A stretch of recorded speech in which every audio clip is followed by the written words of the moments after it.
teaching him that new gospel on the way to Damascus with a bright light, even though he himself would later preach, if anybody preached to you, even if he's from heaven, an angel, he is a liar. And Jesus is an angel. And he said, let that, even that angel or that preacher be accursed.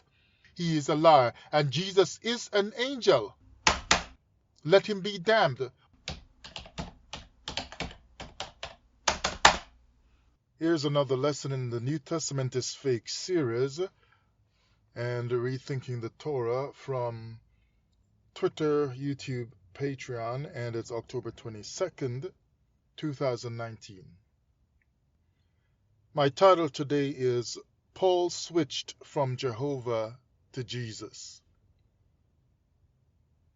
We know that Paul was killing the Christians or the new believers in new biblical thought, not the old biblical thought that was there in the time of Abraham and Moses, but now a new Calvary kind of biblical teaching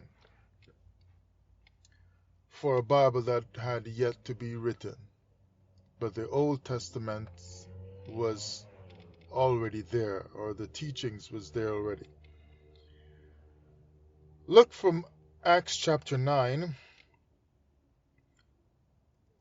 starting at verse 1, and I'll read a few verses talking about the Damascus Conversion of St. Paul. And Saul, yet breathing out threatenings and slaughter against the disciples of the Lord, went unto the high priest, and desired of him letters to Damascus, to the synagogues, that if he found any on his way, whether they were men or women, he might bring them bound to Jerusalem. So if he found any on his way, so he doesn't even have to get there yet. Just on his way, he was that zealous for Jehovah or for Yahweh, the God of the Hebrews of the Old Testament, those same Hebrews who did not know anyone named Jesus Christ and did not worship a Calvary God. So he was of that conviction, because remember, he was a Benjamite. And as he journeyed, he came near Damascus, and suddenly there shined round about him a light from heaven, and he fell to the earth, and heard a voice saying unto him, Saul, Saul, why persecutest thou me? And he said, Who art thou, Lord? And the Lord said, I am Jesus, whom thou persecutest. It is hard for thee to kick against the pricks. So apparently he already knew this being was the Lord, but yet he was asking for revolution. Who are you, Lord? And the Lord said unto him, Arise, go into the city. Skipping some here, so it moves on. And the men that were with him, they stood speechless and so on. So anyway, verse 8, And Saul arose from the earth, and when his eyes were opened, he saw no man. But they led him by the hand and brought him into Damascus. And he was there 3 days without sight, and neither did eat nor drink. And there was a certain disciple at Damascus named Ananias, and to him said the Lord in a vision, Ananias. And he said, Behold, I am here, Lord. So basically, as the story goes on, they were helping Paul, and he took some time to meet some of the brethren and to learn certain things about the Lord, and then he started preaching and so on. So he turned from Jehovah, Yahweh, or the God of the Hebrews, to now going a different way. Now he himself would later say, if anyone preach unto you a different gospel than that which is preached unto you, let him be accursed, even if it's an angel from heaven. So if it's an angel from heaven preaching something different to you, so why is it that Paul now started to preach something different than the old-time doctrine of the Hebrews with the 613 commandments, to have no other gods, and certainly not to worship a god of wood, such as Calvary? Why is it that he would turn from that? See, if that is true, that anybody is coming to you with a different teaching, even if it's an angel, would be a liar. Why wouldn't it be a lie as well for someone to forsake the teachings of Moses and of the ancient Hebrews and take on a new teaching of Calvary? Why wouldn't it be? So a bright light came and he lost his sight and so on for a little while. Well, there was already a bright light of the teachings of the Most High in the Old Testament, because Moses went up, there was fire and rumblings on the mountain and thick smoke and so on. He came down with the tablets of stone. There was already light there, because it said there was fire. And fire gives off bright light as well, and the glory of that fire and presence of the Most High on Sinai was so strong and powerful that even Moses had his own face shining with a bright light when he came down. So there was already a light experience given. So why is it that there is a new light experience with this Paul and this Jesus on the way to Damascus? When the Most High already gave his light through the commandments coming on from Sinai, and it should just be like that forever and ever. In fact, he said, I'm going to renew the covenant, and I don't change. Malachi 3:6. For I am the Lord, I change not. Therefore ye sons of Jacob are not destroyed. So why is he now going to change and give a new kind of a religion through Jesus that Paul gets on his way to Damascus? When he already said, I don't change, and he gave a certain kind of instruction with light already at Mount Sinai. So Paul right there is preaching a new gospel with an angel from heaven teaching him that new gospel on the way to Damascus with a bright light, even though he himself would later preach, if anybody preached to you, even if he's from heaven, an angel, he is a liar. And Jesus is an angel. And he said, let that even that angel or that preacher be accursed. He is a liar. And Jesus is an angel. Let him be damned. Well, why was Jesus not preached as being a damned angel? An angel that is damned? Because the same messianics teach that Jesus was the first angel or spirit created in creation by the Most High. So Jesus is an angel, and Jesus appeared as an angel with a bright light unto Apostle Paul on the way to Damascus. And there's already the whole teaching of Satan comes like a bright light. And he already had bright light in heaven until he was kicked out and so on, they say. And they beheld Satan like lightning. So if Jesus is showing a light that changes Paul from Yahweh, the teachings of Yahweh, of the Hebrews, of Jeremiah, of Moses, of Obadiah, and all them, and Elijah, even of Elijah, who was willing to defend the teachings of the Hebrews and of Yahweh with fire, killing about 850 prophets of Baal, to defend the teachings to bring back Israel and to weed out and get rid of new teachings that was coming into Israel. He was willing to defend with the light of fire and sword and killing and slaughtering the prophets of Baal. So these men stood for Yahweh and the commandments, but Paul takes the teachings of an angel that met him on the Damascus road with bright light. When the Hebrews were already used to having a bright light in the Old Testament at different times, fire that gives off bright light, but they still kept the Torah. Although we know they slipped up sometimes, and every time they took another religion or another god, the Most High punished them. So Paul obviously didn't learn that lesson. So he saw another bright light, and he still went to another god, that angel that appeared unto him. When the Hebrews from the Old Testament was used to already seeing a light from the Most High, and was never supposed to go to another god just because they found some bright light when the Most High was speaking to them, or when some revelation was coming to them. Elijah had that bright light, the fire that came and devoured the sacrifice up on Mount Carmel. There's fire and rumbling and thundering on Mount Sinai, but they were still supposed to keep the Torah. The light of the glory of God and thick smoke and so on coming into the temple in the time of Joshua, and different ones of them, and dedicating the temple and so on, the strong presence of the Most High in time of Solomon. There's always this light, and fire and thundering and rumbling, but that does not mean one should then take a new message out of that. But obviously Paul, a Hebrew of the Hebrews, rejected the teachings of his Hebrew fathers, and have led many astray.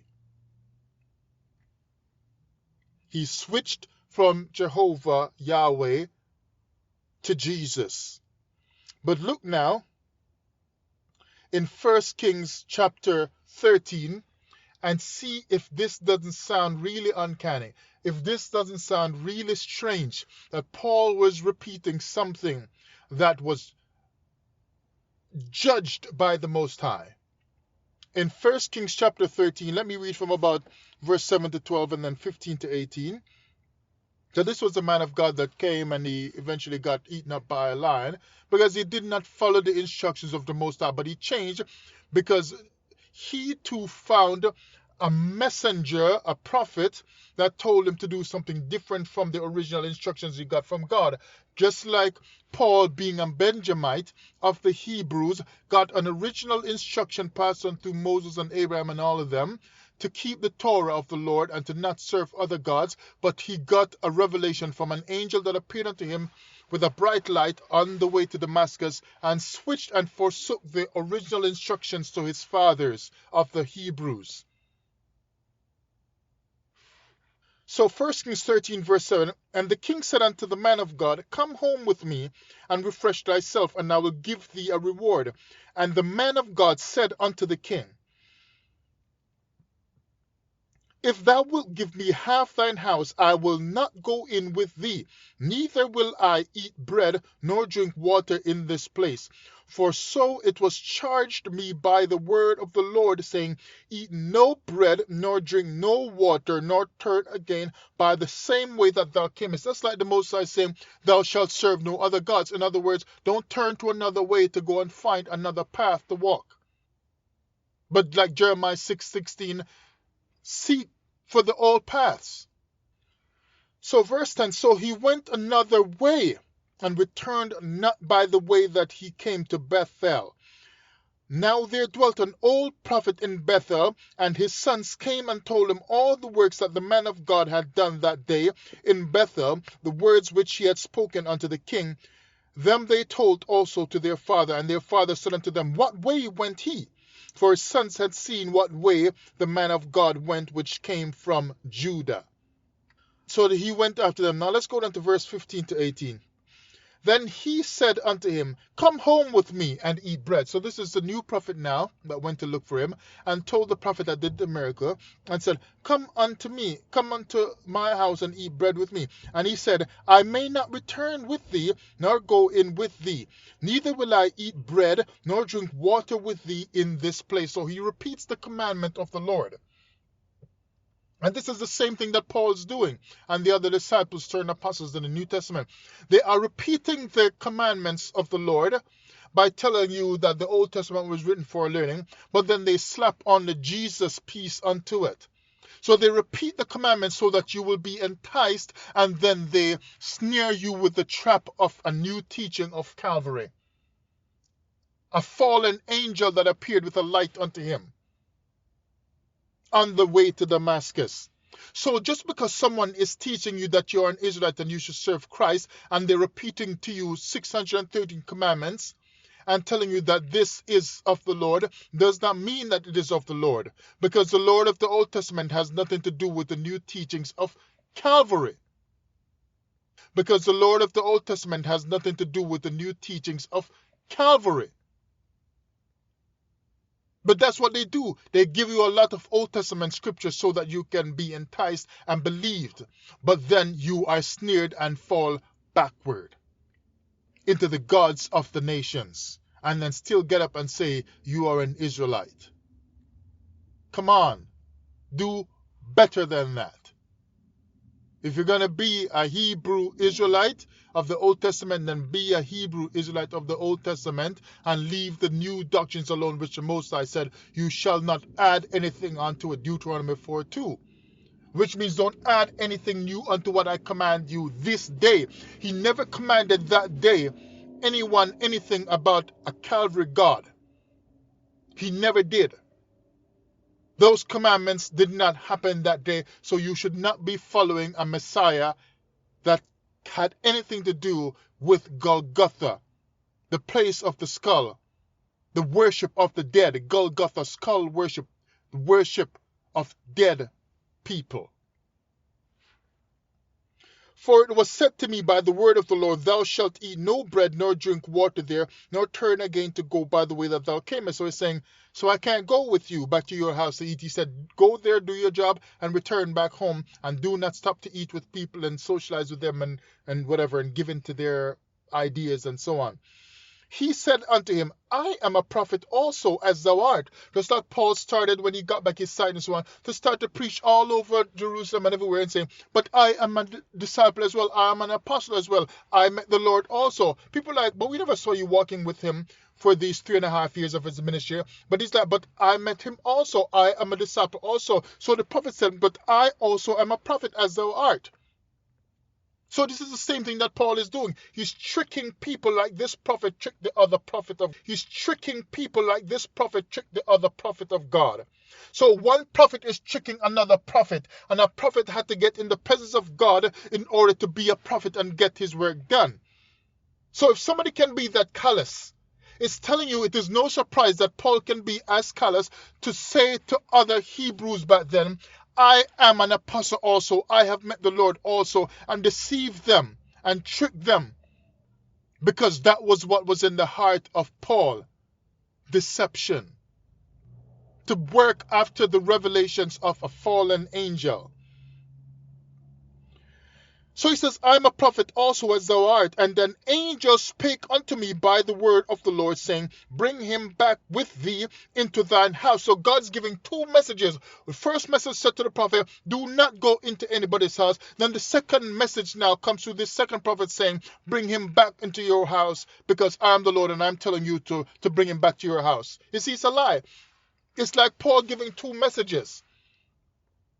The message of the Most High from the Old Testament have no other gods, no new teachings, no other religions, no other way to worship me. But then Paul comes and says, but I heard from the Lord, and you must worship the Lord through Calvary. You see, it's a second and a different message that Paul is giving. Bring him back with thee into thy house, that he may eat bread that I told him not to eat, and drink water that I told him not to drink. But he lied unto him, just like Paul is lying unto many people even today. So he went back with him and did eat bread in his house and drank water. And that's what happened to the Hebrews back then. They ate the word of the new teachings and drank from the new cup of deception that Paul gave and the other disciples in the New Testament. And they were further destroyed when the Romans had more power increased in them to thrust them through with a sword and drive out the rest of them out of Jerusalem, who had to flee in AD 70 because they forsook the word of the Lord. So not only were they colonized in their land, but they were driven out because they did not obey the original instruction of the Lord. Just like Paul did not obey the original instruction of the Lord that was given to his fathers, but he took on a new message of Calvary. Paul did not stick to the instructions of Jehovah, of the Most High Yahweh. And he deceived many. And if you are giving into this Calvary message and loving the writings of Paul, you have also been deceived. Find more of my lessons on Twitter, YouTube, Patreon. Yalak, New Testament is fake, rethinking the Torah.